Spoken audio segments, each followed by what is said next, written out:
takes its name from the Arabic word for emptiness, Al-Sahara. But the Sahara is really a collection of deserts, and the most remote is the Tenere.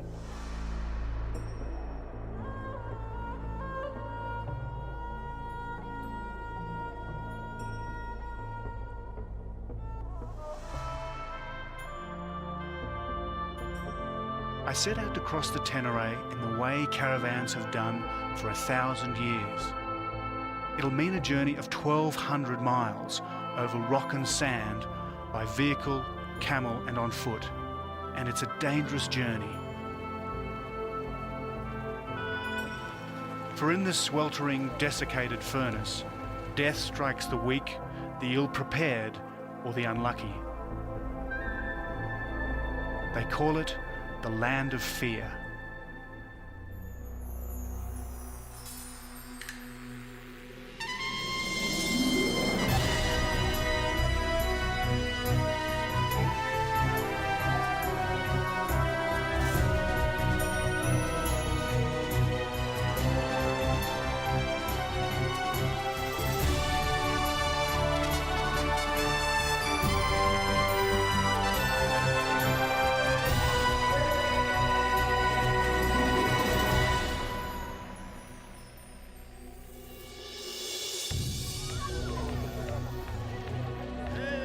My name is David Adams, and as a photojournalist, I've made a point of going to some of the world's most remote places.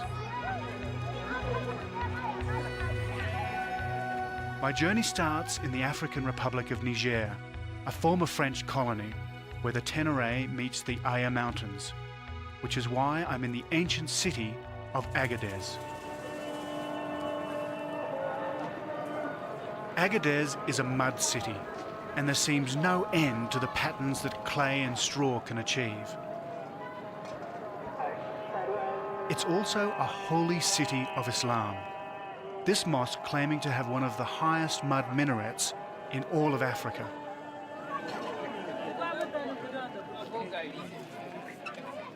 It's a city that got rich on trade. Less than 100 years ago, slaves, gold and ivory were sold here in the Agadez markets. Just love the chaos of these markets in Africa. You can get absolutely anything, and everything's being bargained, and it's all over the place. Sugarcane, onions, grain from Niger, and then there's this stuff, salt. It's actually been the mainstay of this whole area of Africa for probably more than 1,000 years, and it's the great salt caravans that bring it here.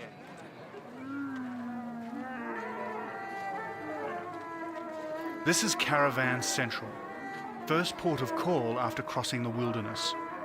From north, south, east and west, they converge on Agadez because it straddles one of the great desert crossroads of Africa. Everything about these markets is geared to caravans. Clothing, footwear, headwear, even a haircut. Meat, drinks and fruit for a lengthy desert crossing. And of course, food for the camels too.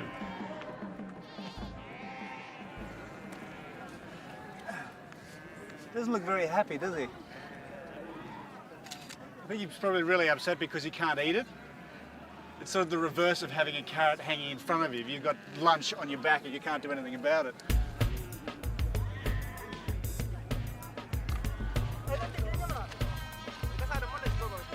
This is truly stepping back in time. Here we are at the dawn of a new millennium, and there are still people wearing swords.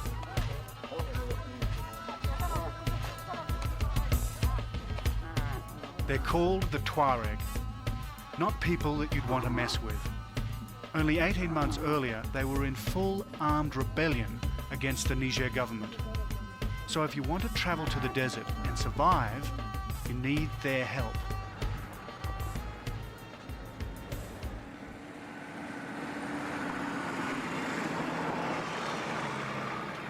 Which is why I've got to go 120 miles to the north. That's 200 kilometers to Chimia, a place famous for its camel races.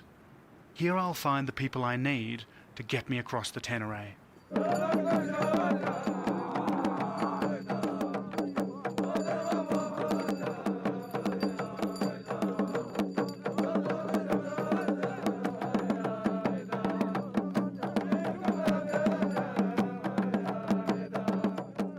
So these are the people I'd come to meet, the legendary warriors of the desert. And they wouldn't look out of place in a Star Wars movie either.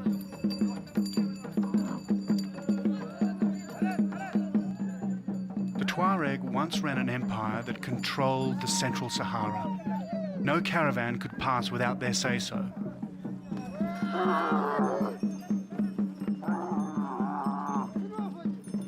There are many theories about their origins.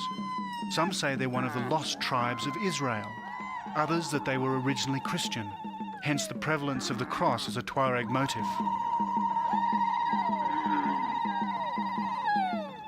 But today they're Muslim, and in stark contrast to the Islamic norm, it's the men who cover their faces, while the women leave theirs unveiled.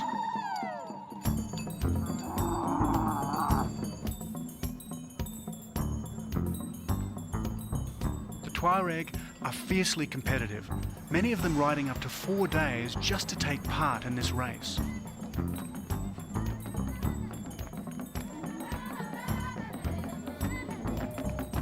And today that's all it is, a race.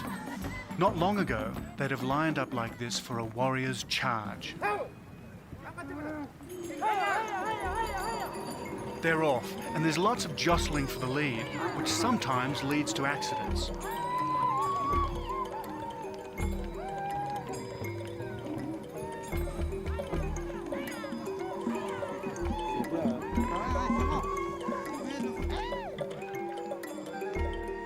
And what an awesome sight. These are descendants of desert pirates who as recently as the 1990s were still raiding caravans with lance and sword.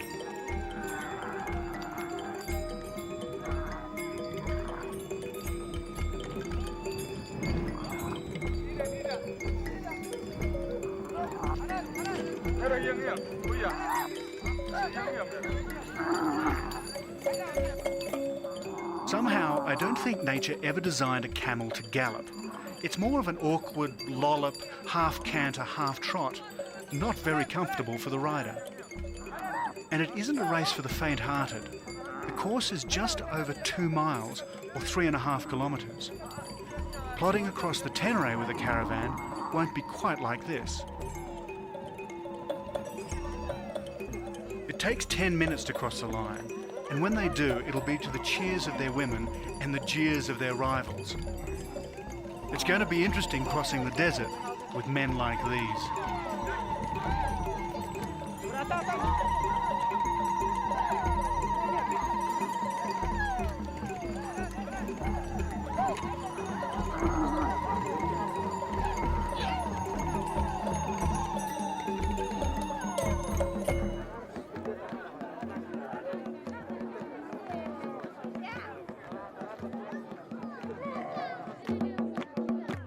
There'll be many races today, and in between, the dancing.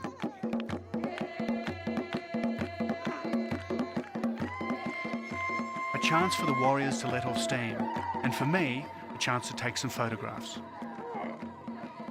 It's actually perfect moments like this, when there's an amazing picture and your camera breaks. This is my panoramic, and it's not working. This will never happen again, so I'll have to go and fix it.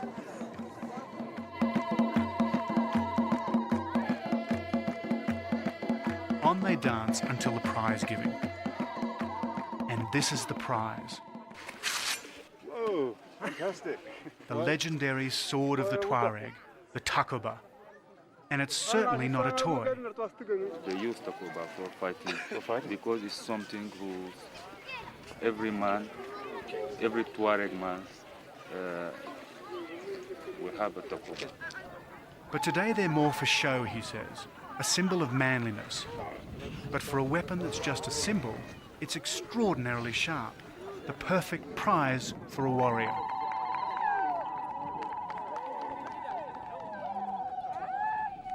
So these races are about more than just rewarding winners. They're about creating legends.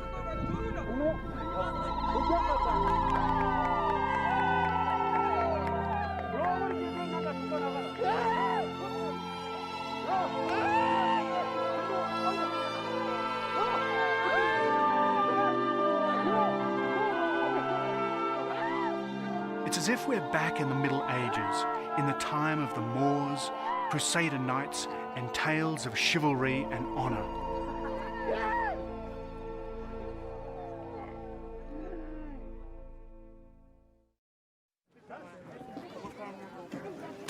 I'm preparing to cross the desert.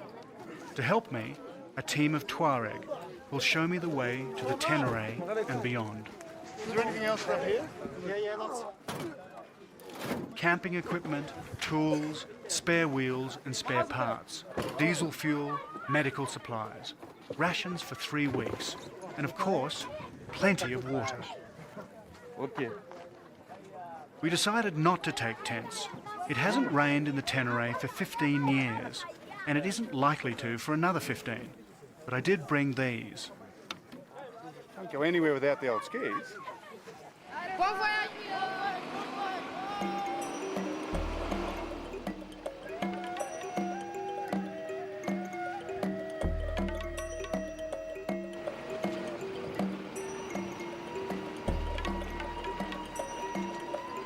We're heading north into bandit country. Our route takes us through the heart of Niger's Aya Mountains. This was a Tuareg stronghold during the rebellion.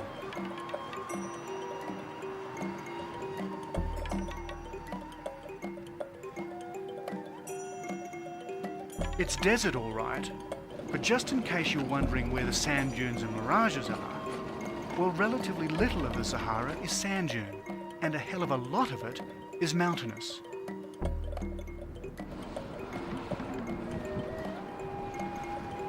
Some of these arid peaks are over 7,000 feet high. I wanted to explore them. I wanted to go deep into them where no European had ever gone. And to do that, I had to start in the isolated town of Ifuan.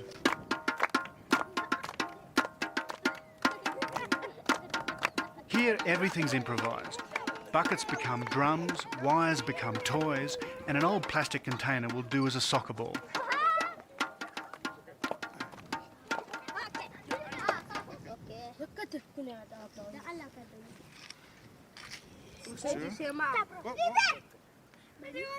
Look out, watch your fingers.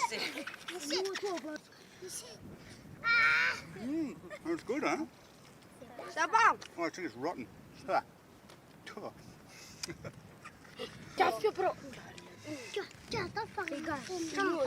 don't know how long this thing's been sitting in the sun. It doesn't taste very good.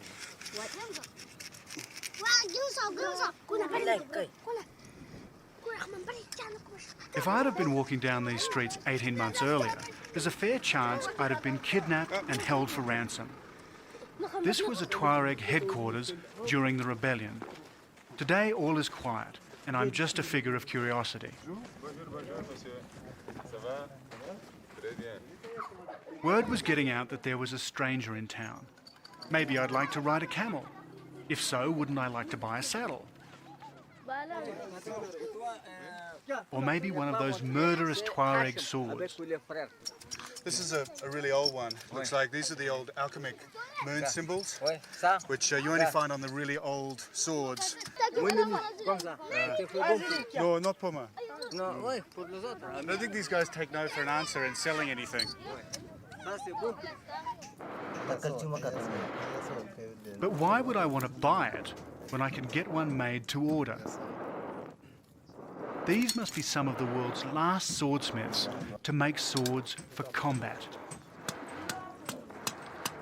A blade of the finest cutting steel, which 500 years ago would have come from European cities like Toledo or Padua. Today's takaba is more likely to have been forged out of Toyota bumpers.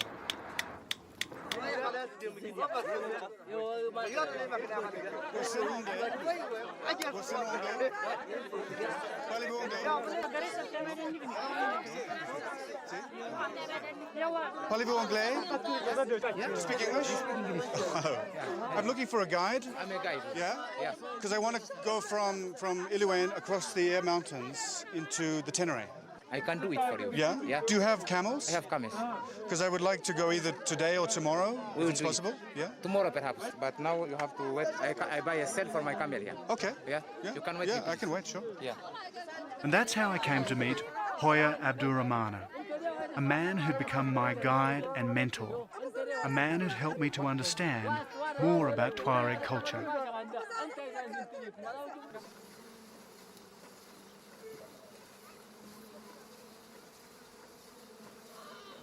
Out in the desert, Hoya's family live a nomadic life, moving from camp to camp with their animals in search of feed. So the family has been here for 3 weeks? They need to be near water, but not weeks. too near. An old custom forbids Tuaregs to camp nearer than 5 miles from water, lest their children grow up taking it for granted. It's rare that one gets the chance to meet the Tuareg at first hand. And what a greeting. Hello. Bonjour, David. It means how are you, how are your parents, your family, your children, your grandparents, and so on. That's a fantastic handshake. David, bonjour. Can go and greet my family. Yes, yes. This is my sister. Yeah. Bonjour. The two here are my sisters. Uh-huh. The third one is my wife. Bonjour, madame.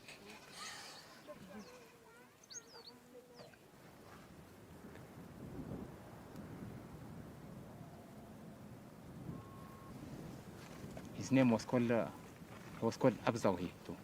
Abzaw here. Abzaw, yeah. Abzaw. Abzaw. And what does it mean? Huh? What does Abzaw? They give him this name depend to his color. Ah. Yeah. So Abzaw means white? The white. Ah. Abzaw is white, but not very white. It's not very, very white. It's near white. Uh-huh. Yeah. Abzaw.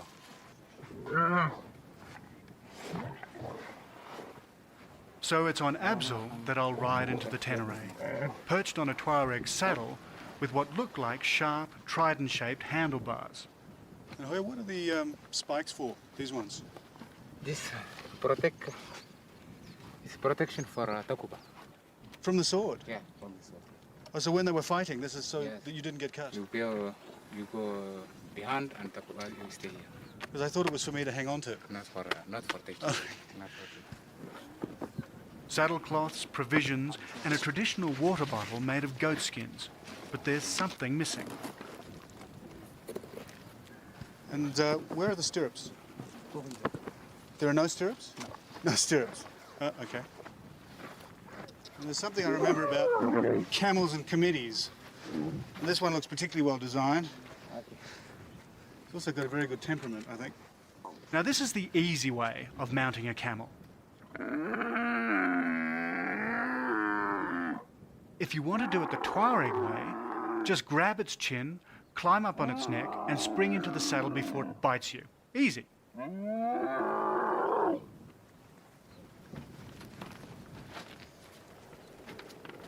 So off we ride into the mountains towards one of the highest peaks in the Aya, Adra Tamgak. As we go, Hoya sings me songs about his Tuareg heroes and their exploits in battle.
heading up a dry riverbed through the Tamgak corridor, the start of a major caravan route to the Tenere.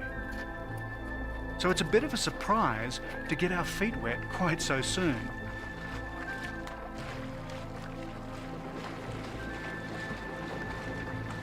It was the last water we'd see for over a week.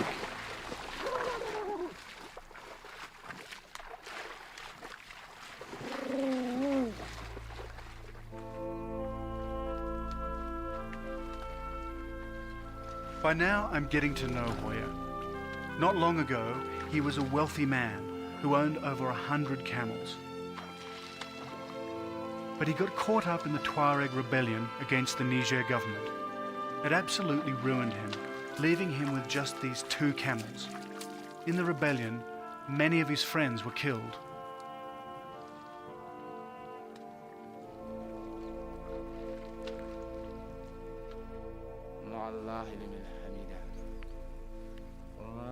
As I was to discover, Islam is central to Hoya's life. When I was praying, it means I was, I take contact with God. I pray for him. I must do this for him, and I will ask him what I want.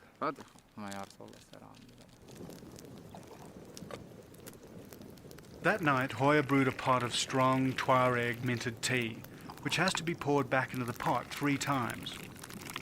Why do you pour it 3 times? 3 times is something we see with our ancestors. If when somebody 1 tea or 2 was not happy, it's not good. It's not a good thing like this. It's a tradition for our ancestors.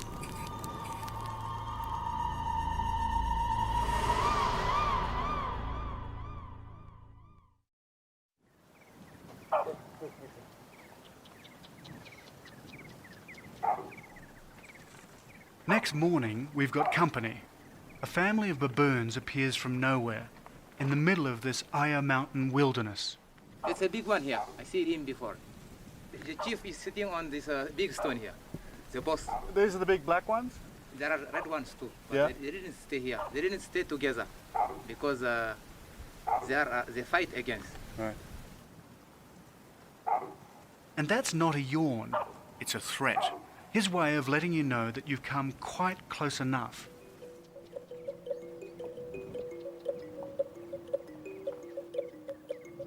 But what's so amazing is that they're here at all, in an arid place like this. As it happens, they're relics from a different age. Oh, wow.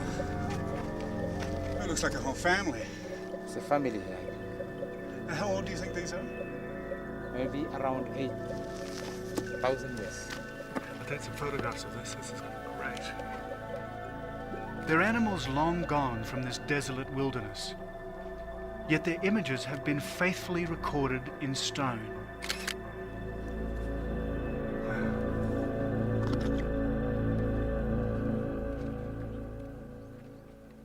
It just goes to show the power of climate change. When Tutankhamun sat on the Egyptian throne and King Solomon ruled Israel, this would have been lush savanna land with plenty of game for hunter-gatherers. Whoever carved these 7,000 to 10,000 years ago sat here in a very different landscape than I do, because what he saw out on the plains was giraffe, ibex and all the other animals here on these rocks, and all I can see is dunes.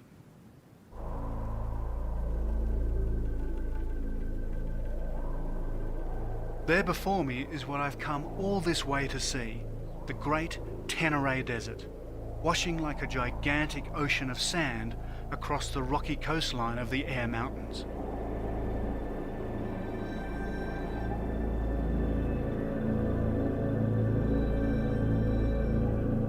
So reunited with my vehicles, we head off into the desert, with Hoya coming along as my guide.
Towards midday in the Tenere, the burning sun heats the sand to over 110 degrees. Not good for driving, even for our Tuareg friends. And they're some of the world's best desert four-wheel drivers.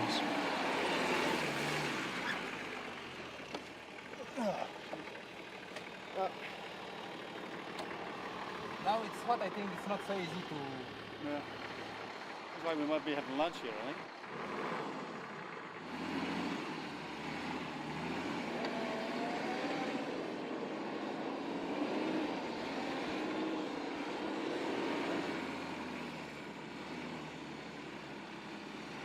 The problem is that the sun is so hot at the moment that all the sand is really, really light, and so they can't get any traction. We may even have to wait till late in the afternoon.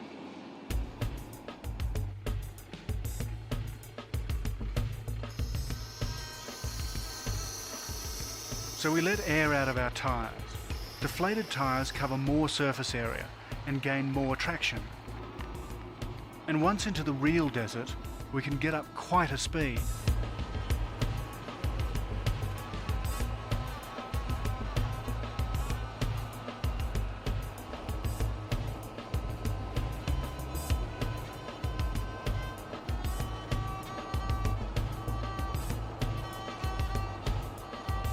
Once into the Tenere, all the desert is a road, where each car makes its own track.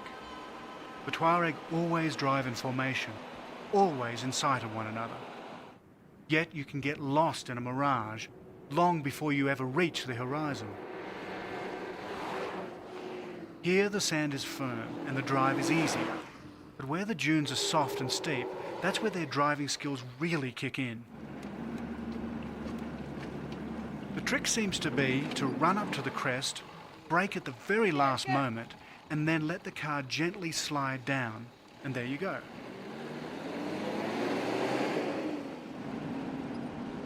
But sometimes even the Tuareg get it wrong.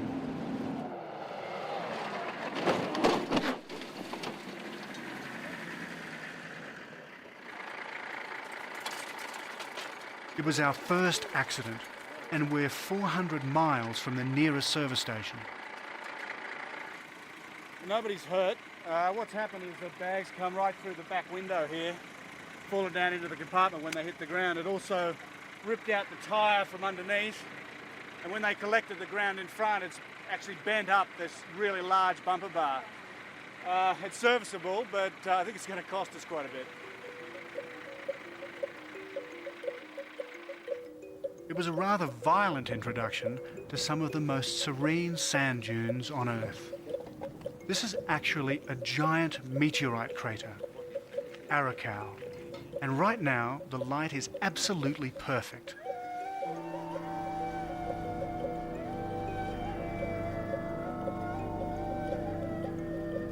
I have to say, I've been waiting all my life to come and sit here and watch a sunset like this across these dunes. These are some of the biggest in the world, and for the next couple of hours and early tomorrow morning, the colours and these shapes will just change and change and change. And for this, and taking the photos here, is absolute heaven for me.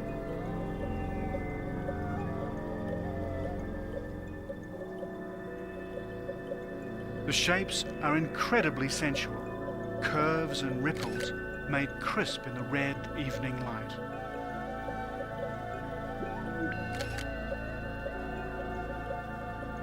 And as the last rays of desert sun slip over the horizon and the sand dunes cease to glow, I revel in this photographer's dream.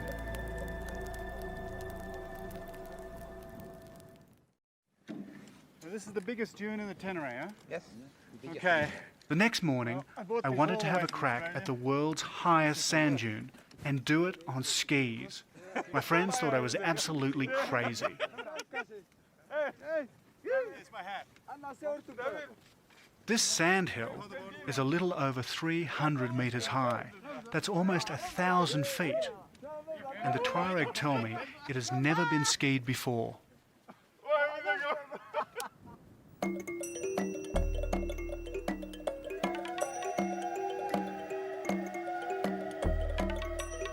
The trouble is, the nearest ski lift is over 2,000 miles away, and it was hot. very hot.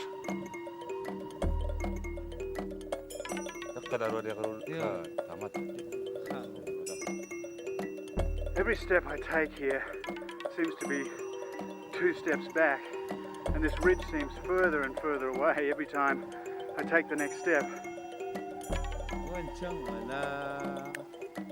I stupidly didn't bring a hat or a water bottle, which is the cardinal rule here, so I'm just melting.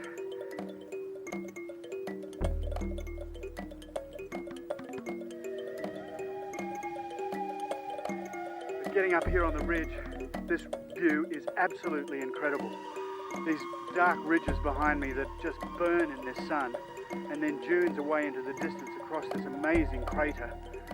And I can see everything.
Very good. Fantastic. Very It's harder than snow, but just having got up there and skied down on it, your legs kind of get really tired because you can't move properly. But I don't know if anybody's done that before, but my hat off to them if they have. Oh, and I'd love some water, please, somebody. See, I've been really stupid not taking it up.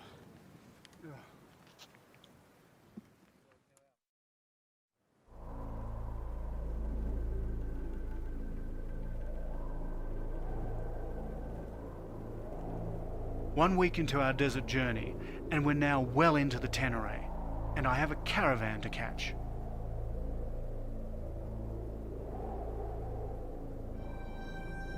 We're heading into the heart of Niger's sand ocean, and the analogy isn't a bad one. Here in the middle of North Africa, it feels as if you're really crossing the sea. The Tenere takes its name from the Tuareg word for nothingness. So we're crossing a nothingness the size of France, in the middle of an emptiness the size of the United States. Is that a camel? Yeah.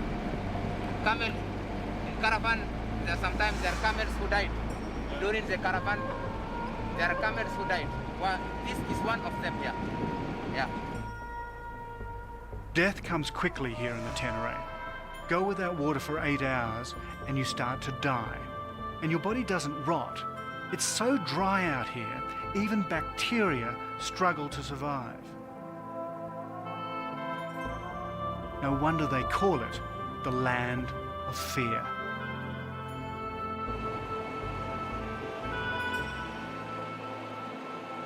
Yet for centuries, Tuareg caravans have been crossing it, and we're on the trail of one right now.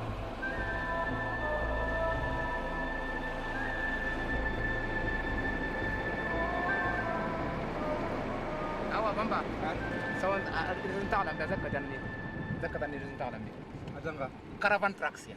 Oh yeah? Caravan trucks here. Do you know how old? How far ahead they are? I don't know exactly. I will go and see what. Oh, great. Yeah.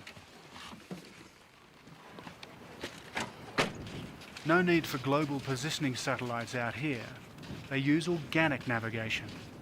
Camel droppings. It looks dry. It's dry. It looks dry. How many days? 3 days, around maybe 3 days. Uh-huh. Yeah. Okay. Yeah. So not so far by the car. Around 100 kilometers, we'll catch them. Great. Okay, let's catch them up. Yeah.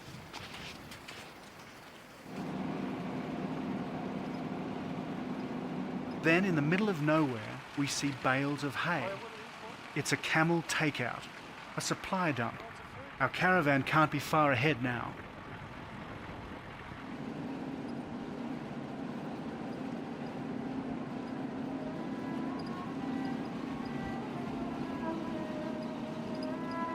On and on through the nothingness we go, until a strange shimmering line starts to resolve on the horizon.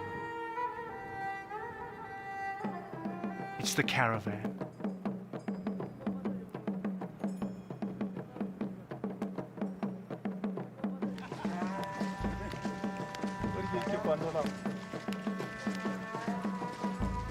Once more, it seems as if time has stood still. Things have hardly changed since the Middle Ages.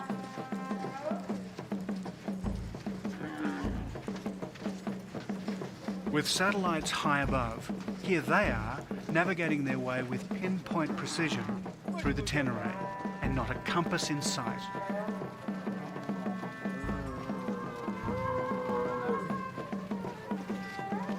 This is the same caravan that's been dropping off hay all along the route, so when they return, they can feed their camels.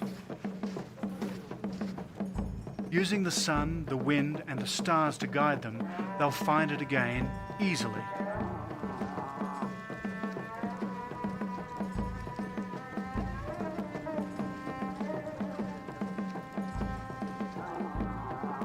But they have a problem. A boy with a badly infected hand. Luckily, as part of our supplies, we have a medical kit. Looks like he's got blood poisoning. He's got glands are right up here.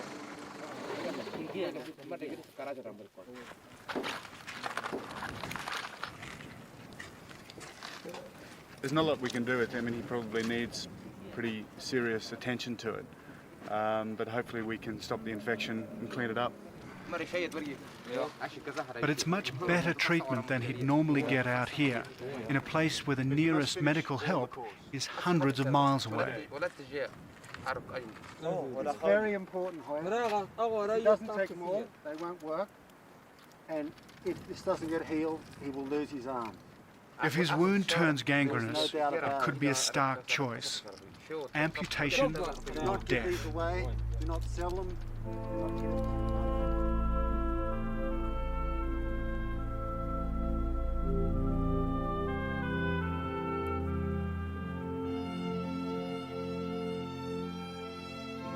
All of this brings the dangers of desert travel into sharp focus.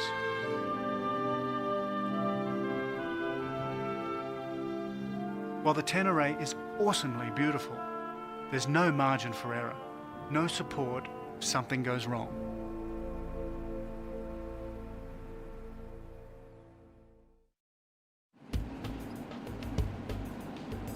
By now we're nearing one of the most isolated outposts in the country of Niger, the town of Bilma.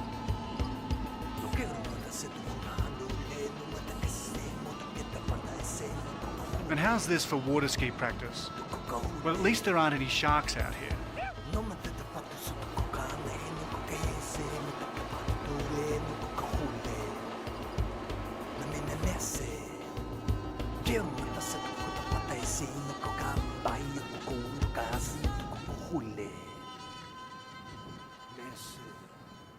We've done about 220 miles across this sand ocean, and my Tuareg friends have navigated us perfectly. No thanks to this, though. And again, on a maritime note, what would you expect to see on the other side of an ocean but a lighthouse? It's just that the real ocean is 1,000 miles away.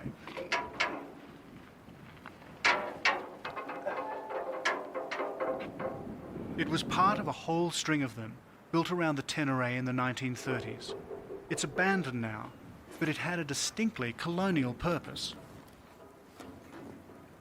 Of course, this wasn't actually built for the Tuareg because they don't need navigation in the desert, they've got their own. It was built for the French army so they wouldn't get lost.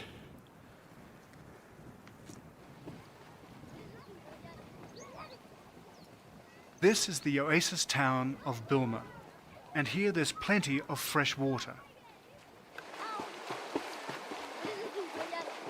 It bubbles out of the ground crystal clear, turning the desert into a tropical garden. But it's surprising to discover that most of this fresh water is turned into salt water, deliberately. Because there's so much salt in the ground, water is poured into these pools to leach it out. The burning sun does the rest.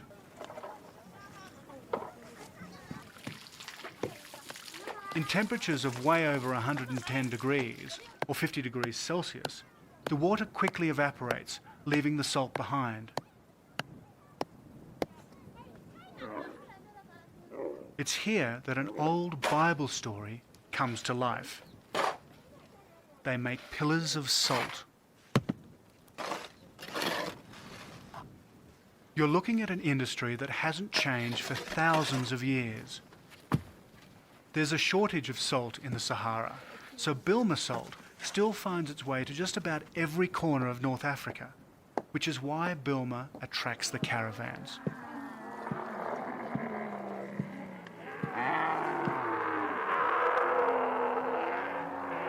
Not far from the salt pans, it's a mass of bellowing, fighting, cud-chewing camels, all waiting to start a 2-week journey back across the Tenere. There's a caravan leaving soon. Hoya and I will be joining it. But first, he needs to buy some salt for his animals back home. Is it good, Hoya? Now I discover something else about my companion. How can you tell? He's fussy about his salt. So much so that he literally puts it to the litmus test. If it's good salt, it will come orange. If it is not good, it stay like this. Oh, okay. So the color change now. The color is orange. So it's good? Yeah, good, very good. So now on. That was the easy part. Now comes the haggling. And we're only talking about a deal worth $6. I never thought buying salt would be so difficult. It harks back to the days when salt was a currency. And out here, it still is. Indeed, the word salary comes from salarium, Latin for salt, the money that was paid to the Roman legions to buy their salt rations.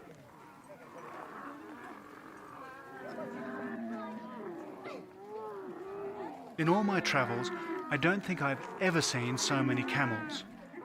Every year, they reckon some 25,000 pass through Bilma.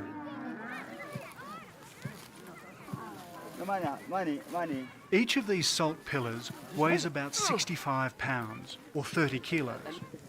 So with a 6-pillar load on a good strong camel, that's nearly 1/4 of a ton. So it's not surprising there's a great deal of complaining at loading time. But once loaded, they settle down. Our caravan finally gets underway.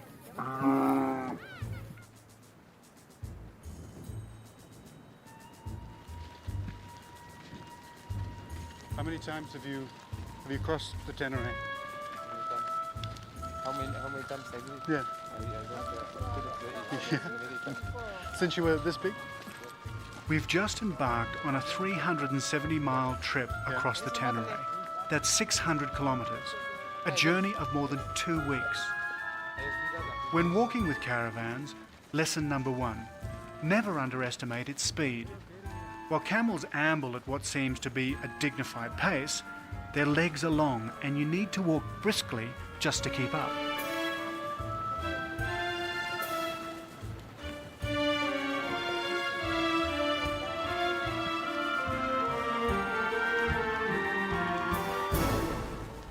So how many camels have we got? Yeah. And here's lesson number 2. That's maybe 300? Or 300 or less. We didn't know, nobody knows exactly the number of, nobody will count the number. No, nobody will. For a period here, it's not good to count. No, it's not good. I touched on a Tuareg nerve. If you count your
may die, so it's better to remain ignorant.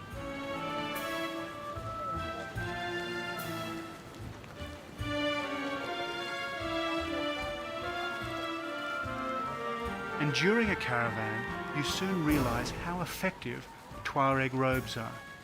They preserve moisture. So how much water would these men drink every day riding on the caravan?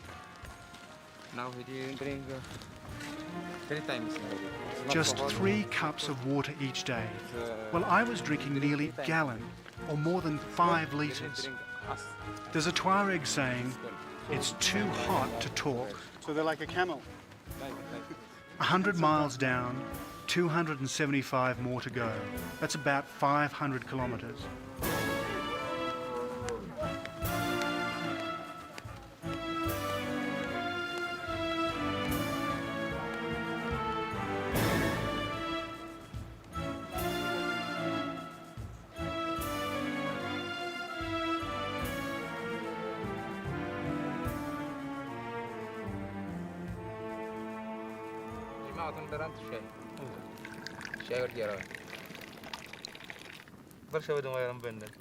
But many of these caravans go a lot further, right across Africa, without any regard for international borders. And the borders aren't a problem? You can just cross borders? No problem, you cross road.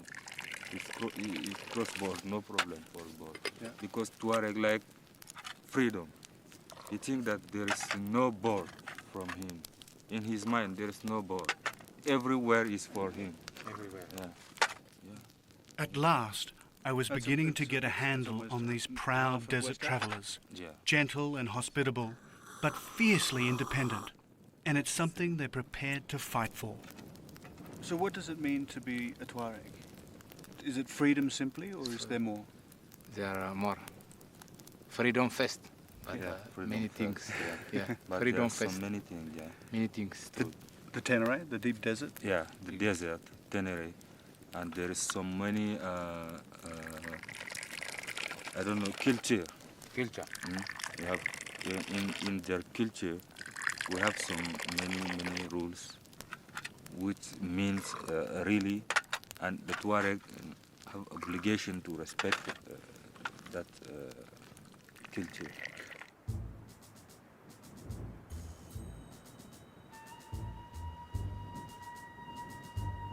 The following morning, as the blue pre-dawn twilight spreads across the Tenere, hundreds of camels are on the move, silently crossing this remarkable desert in both directions.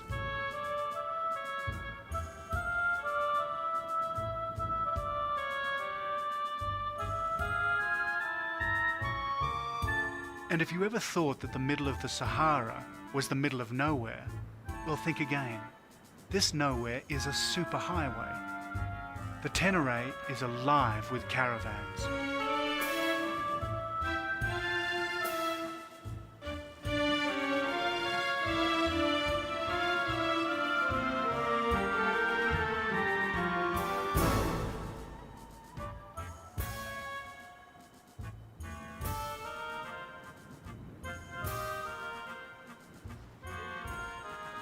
It would be a mistake to think of caravans in terms of crude Western commerce. To a Tuareg, the caravan is a symbol of the journey of life.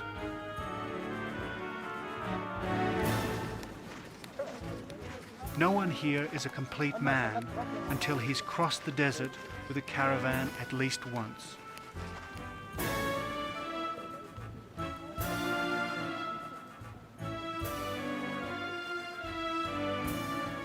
So on I go, day after day, night after night, falling further under the spell of this Tuareg sense of freedom and independence.